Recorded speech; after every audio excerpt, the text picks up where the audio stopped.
The live TV, सच सबसे आगे। नमस्कार, द लाइव टीवी देख रहे हैं आप। आपके साथ मैं हूं आदित्य कुमार। 2014 में जब नरेंद्र मोदी की सरकार बनी तो लगा कि चीन भी डर जाएगा, पाकिस्तान भी डर जाएगा, कोई ऐसा पड़ोसी देश नहीं जो आंख उठा पाएगा, क्योंकि नरेंद्र मोदी लाल आंख दिखा देंगे। नरेंद्र मोदी आंखों में आंखें डाल के बात करने वालों में से हैं भाई। नरेंद्र मोदी आंखों में आंखें डालकर बात करने वालों में से हैं। लेकिन हुआ इसके जस्ट उल्टा। चीन तो क्या, नेपाल भी भारत को आंख दिखा रहा है। नेपाल भी बार बार ये दावे कर रहा है कि ये गांव तो हमारे मानचित्र में है, यानी कि नेपाल में है, और चीन तो अपनी हरकतों से बाज नहीं आ रहा है। अभी 11 नवंबर को भी उसने जो हरकत की है वो हम आपको बताएंगे, लेकिन सबसे पहले बात कर लेते हैं नेपाल की। नेपाल की बात हम इसलिए करेंगे कि नेपाल से भारत को कतई उम्मीद नहीं थी कि नेपाल इस तरह की हरकतें भारत के साथ करेगा, लेकिन प्रधानमंत्री नरेंद्र मोदी हैं तो मुमकिन है, क्योंकि मोदी है तो मुमकिन है, उसी वजह सारा काम हो रहा है। तो नेपाल क्या कर रहा है यह हम आपको बता दें। दरअसल नेपाल ने उत्तराखंड के 3 गांवों को अपना बताया है, कहा है कि हमारे मानचित्र में दर्शाया। 3 गांवों में अपना दावा ठोक दिया है। जनगणना के लिए टीम भी वहां पर भेज दी है। सबसे बड़ी की बात तो यह है, देखिए मैं थोड़ा खबर पढ़ के आपको सुना देता हूं, आप थोड़ा समझ जाएंगे। नेपाल और भारत का रोटी बेटी का रिश्ता है, बावजूद इसके नेपाल अपनी हरकतों से बाज नहीं आता। पुराने विवादों को हवा देने में नेपाल का कोई जवाब नहीं। पिछले साल भी हरकत की थी, वो हरकत बताएंगे, लेकिन अभी का जो बात है कि भारत की तरफ से कड़ा विरोध उस पर किया गया था। अब एक न्यूज रिपोर्ट के हवाले से खबर आई है कि नेपाल ने एक बार फिर भारतीय क्षेत्र के काला पानी के 3 गांवों पर अपना दावा जताया है।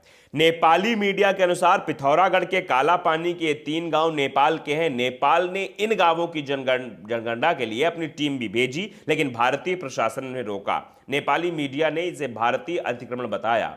आप समझिए किस तरह का हाल जो है किया जा रहा है। अब इस वजह से 3 गांवों के जो लोग हैं वो परेशान हैं, क्योंकि हक किया जा रहा है। गुंजी, नाभी व कुटी के ग्रामीण आक्रोश से भरे हुए। उनका कहना है कि वो हमेशा से अखंड भारत का हिस्सा रहे और रहेंगे, उनको भारत से कोई भी अलग नहीं कर सकता।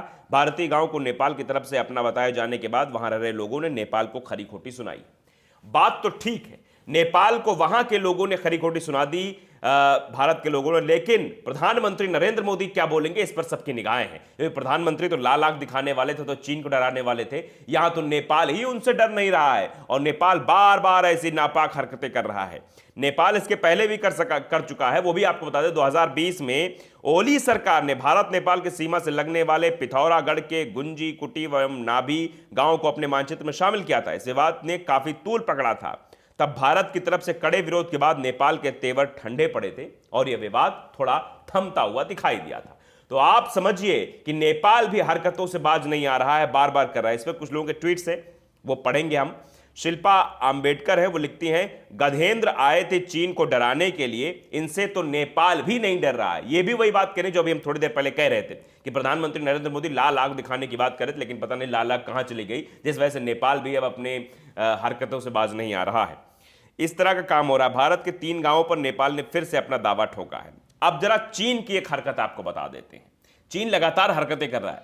चीन ने उत्तराखंड में अपनी सेना भेजी थी, वहां पर वो पुल तोड़ के वापस भी चले गए थे। सारी हरकतें वहां पर उन्होंने की। उसके बाद अब फिर एक नई हरकत सामने आई है। चाइना ने इंडिया से लगी सीमा पर तैनात किए बॉम्बर प्लेन, दिल्ली तक है मिसाइल की रेंज। ये TV9 भारतवर्ष ने यह खबर की है। मैं आपको थोड़ा सुना देता हूं कि उनके एंकर्स का क्या कहना है।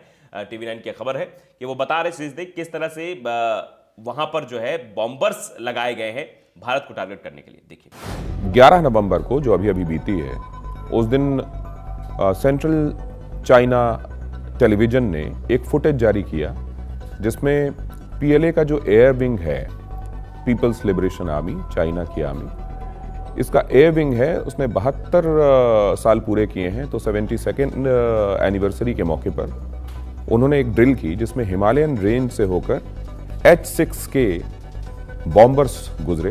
ये चाइना के मुताबिक बड़ा घातक बॉम्बर है और इसमें लॉन्ग रेंज मिसाइल्स फिट की जा सकती हैं।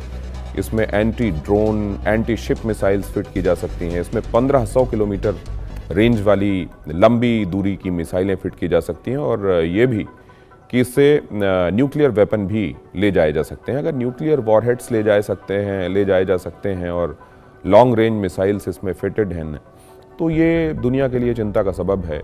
कुछ एनालिस्ट ने, जो कि चाइना के एनालिस्ट हैं, उन्होंने कहा कि देखिए भारत के एयरबेस को निशाना बनाने के लिए, कुछ ने कहा नहीं नहीं भारत के एयरबेस को नहीं, ये तो दिल्ली को निशाना बनाने के लिए, फिर कुछ ने कहा नहीं दिल्ली को निशाना क्यों बनाया जाएगा, वो सिविलियन ठिकानों पर हमला नहीं करेंगे, मिलिट्री इंस्टॉलेशंस को निशाना बनाएंगे और एयर बेसिस को ही निशाना बनाया जाएगा। मतलब ऐसे जैसे हिंदुस्तान में 4 लोग बैठ जाएं, एक बात कहे चाइना को डराने वाली, दूसरा उसको काटे लेकिन वो बात भी चाइना को डराने वाली हो, इस तरह की बातें। तो सुना आपने H-6 के बॉम्बर, जो कि काफी घातक है, चाइना भी कहता है सबसे बड़ा उसका हथियार है, वो हिमालयन घाटी से गुजारे गए और ये कहा गया कि उसमें बहुत सारी चीजें हो सकती हैं। चीन के, आपने सुना किस तरह चीन के लोग भी कह रहे हैं कि ये शायद दिल्ली को निशाना बनाने की हरकत है। तो सवाल अब ये उठता है कि प्रधानमंत्री नरेंद्र मोदी 2014 के पहले बोलते थे कि सेना कमजोर नहीं है, दिल्ली में बैठी सत्ता कमजोर है, इसलिए इन देशों के नापाक मंसूबे हमेशा कामयाब हो जाते हैं। यह बात कही थी प्रधानमंत्री नरेंद्र मोदी ही नहीं कही थी, और प्रधानमंत्री नरेंद्र मोदी ये कह रहे थे कि मैं लाल आंख दिखाऊंगा जो भी देश की तरफ आंख उठा के देखेगा। तो अब बताइए प्रधानमंत्री नरेंद्र मोदी जी, 11 नवंबर को ऐसी हरकत क्यों हो जाती है? उत्तराखंड में चीनी सैनिक कैसे आ जाते हैं और आकर यहां पर पुल तोड़कर चले जाते हैं, घुड़सवारी करते हैं, यहां टहलते हैं, घूमते हैं, चले जाते हैं, खबर भी दबा दी जाती है। प्रधानमंत्री जी, सवाल यह भी है कि नेपाल लगातार क्यों यह दावे कर रहा है कि जो मानचित्र दिखा रहे हैं ये भारत के हिस्से हैं? मतलब चीन तो चीन, पाकिस्तान तो पाकिस्तान, अब नेपाल भी ऐसी हरकतें करे तो यह सवाल तो प्रधानमंत्री नरेंद्र मोदी जी आपसे पूछा जाएगा कि आखिर ऐसी क्या वजह है कि आपके शासनकाल में जहां जनता को यह भरोसा दिलाया जा रहा था, यह कहा जा रहा था कि भैया देखना कि मोदी जी आ गए देश सुरक्षित हाथों में आ जाएगा, मोदी जी आ गए तो ये बोल नहीं पाएंगे जो देश हैं जो बगल में लिबिर लिबिर किया करते हैं। लेकिन अब तो स्थिति ऐसी हो गई है कि देश छोड़िए तो छोड़िए, बड़े बड़े देश तो छोड़िए, चीन और पाकिस्तान को छोड़िए, नेपाल भी हरकतें कर रहा है, कह रहा है कि यह हिस्सा हमारा है, हमको दे दो, हम मानचित्र में अपने फिट कर बैठे हैं और हम अपनी टीम भेज रहे हैं जनगणना वाली, और जनगणना करके लोगों को हमारे हिस्से में शामिल कराएगी। तो इस तरह की हरकतें अगर हो रही हैं तो आप सीधे तौर पर यह समझिए कि किस तरह से भारत की थू-थू है, और प्रधानमंत्री नरेंद्र मोदी को इसका जवाब देना पड़ेगा। इसका जवाब इसलिए देना पड़ेगा कि आप जब से आए हैं तब से ऐसी हरकतें होनी शुरू हो गई। आपने कहा था, उस कहे पर आप खरे नहीं उतरे हैं। अगर ऐसा हो रहा है तो इसका जिम्मेदार फिर आप हैं, क्योंकि अगर आप कहते हैं दिल्ली में बैठी सत्ता कमजोर है, तो दिल्ली में इस वक्त सत्ता प्रधानमंत्री नरेंद्र मोदी जी आपके हाथों में है, तो इसका मतलब आपकी सत्ता कमजोर है। अगर आप कमजोर हैं तो इस बात को बताइए जनता के सामने कि हम कमजोर हैं और अपनी कमजोरी साबित करिए, क्योंकि इस तरह की खबरें सामने आएगी तो जनता सवाल पूछेगी, और ये पत्रकारों का भी धर्म है कि सवाल पूछना कि आखिरकार प्रधानमंत्री जी ऐसी क्या बात हो गई कि चीन तो चीन, नेपाल भी अब आंख दिखा रहा है। द लाइव टीवी को अगर आपने सब्सक्राइब नहीं किया है तो सब्सक्राइब जरूर कर लीजिए, बेल आइकन जरूर दबाइए ताकि सच खबरें आप तक पहुंचती रहें। नमस्कार।